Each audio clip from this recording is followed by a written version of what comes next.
I have some announcements from the SmartThings team that could heavily impact your SmartThings hubs, your automations, and the way your smart home works.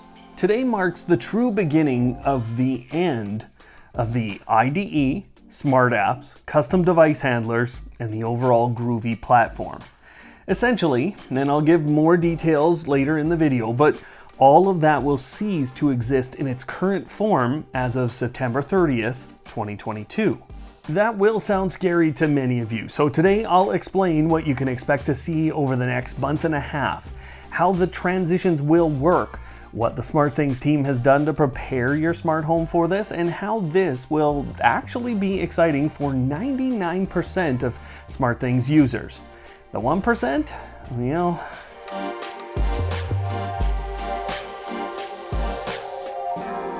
The SmartThings system is currently based on what is called Groovy. Groovy has taken the system a long ways, and it's done a lot of great things for us in our smart homes. However, it's now holding SmartThings back in some really key ways. Number one, developers in companies don't want to create deep integrations that we see happening in other platforms. A good example of this is the fact that we can't pull scenes into SmartThings from Philips Hue or really any other app.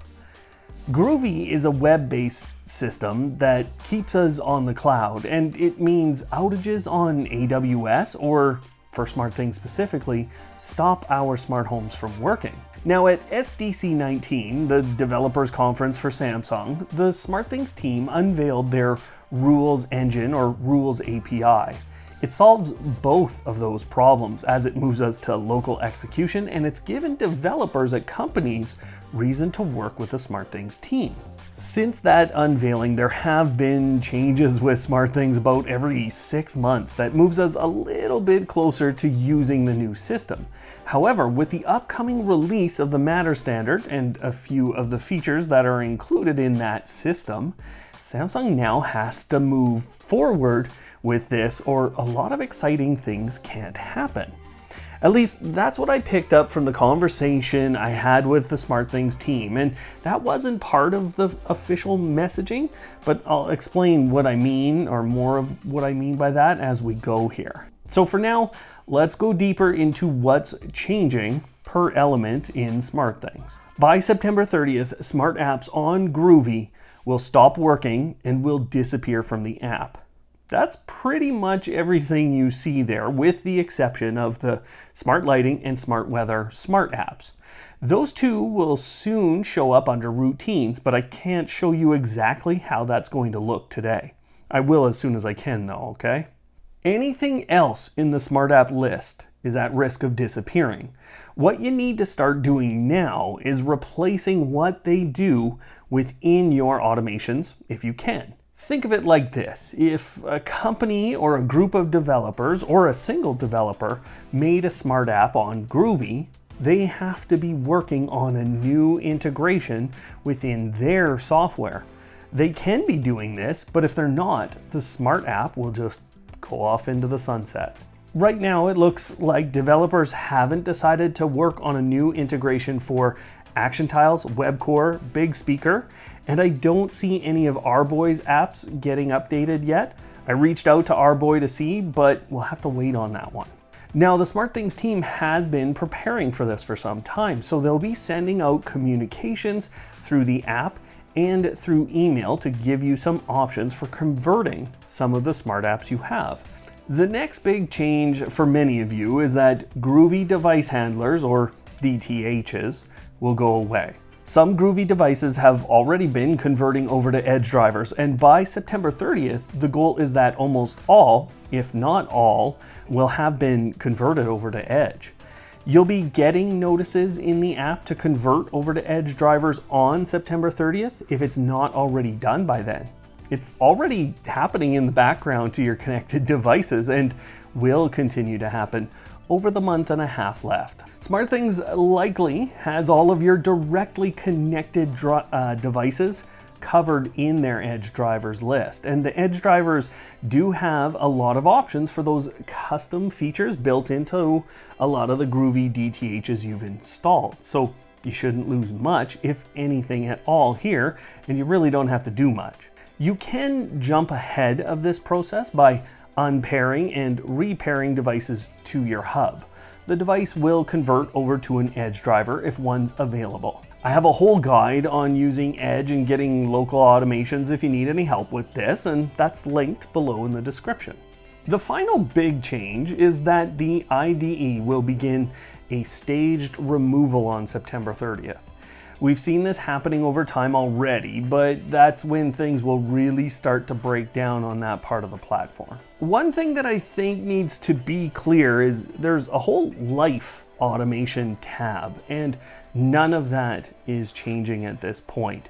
Now, the big question around the smart home monitor there, I think that has to be converted to the new Rules API, which would mean in the future that that would be managed locally, but there was no details on that just yet. But just know that that Life tab in the app won't change at all. Now that's it for the bad news, and honestly, I'm really sorry if something in your home is going to be impacted by this.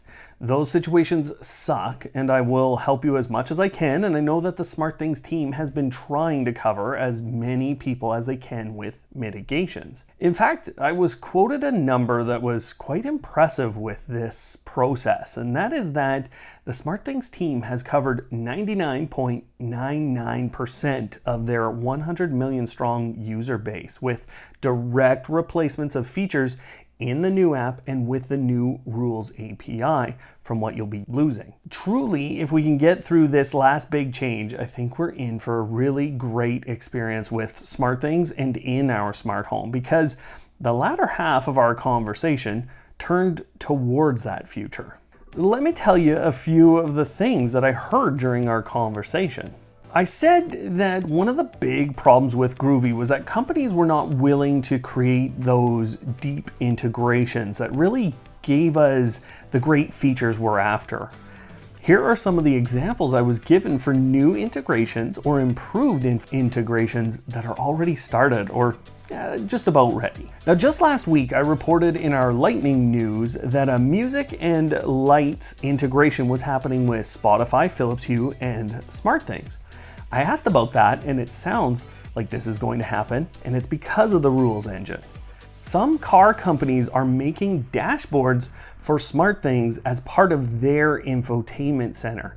And because of the new Rules engine and the lack of a need for you as a user to install any sort of code on the Groovy IDE, all of those integrations and going forward, new smart apps will be installed by tapping the plus button and then hitting a few prompts. Now, when you combine the shift to the Rules API, which is local, with the upcoming Matter release, there are some interesting developments. First of all, Samsung obviously can't confirm the release of Matter as they're not the CSA, but the fact that they are preparing this much says that Matter is going to go ahead this October with a full release. The fact that the application becomes a Matter hub, and because of the local nature of Matter, the SmartThings app, when combined with the Rules engine, is really becoming a localized control app. Now, that's not to say that 100% the app will be local and everything will be fine should an AWS outage occur like it did 2 weeks ago, but we're headed in that direction, and the team knows that this is a major gap. A lot of you have duplicates in Amazon or Google Home, and there is a lot of frustration around that, myself included. It's now clear to me, though, that Matter's multi-admin feature will be a complete game changer for us, or those of us with this problem. Any Matter products shouldn't show up twice, period. The Edge drivers are right now being used for Zigbee and Z-Wave products. However, if you read some of the details with those drivers, there are many that say they are compatible with LAN devices. That means in the near future, a device could be on your Wi-Fi or Ethernet, and it could be using those Edge drivers. Now, what's really interesting to me here is that it does not have to be a Matter device, but that the Edge drivers can handle both Matter and non-Matter devices. And before you ask, there was no statement on the Thread radio being turned on in our V3 and AOTech hubs. I still think that will happen, but I don't think Samsung is ready to tell anyone. It's just my guess, though. But the other interesting thing is that in my home, I now have a few SmartThings hubs, and while only one of them has a Zigbee or a Z-Wave radio, Samsung is clearly building to a future where you can have multiple of their hubs and they will be Matter compatible.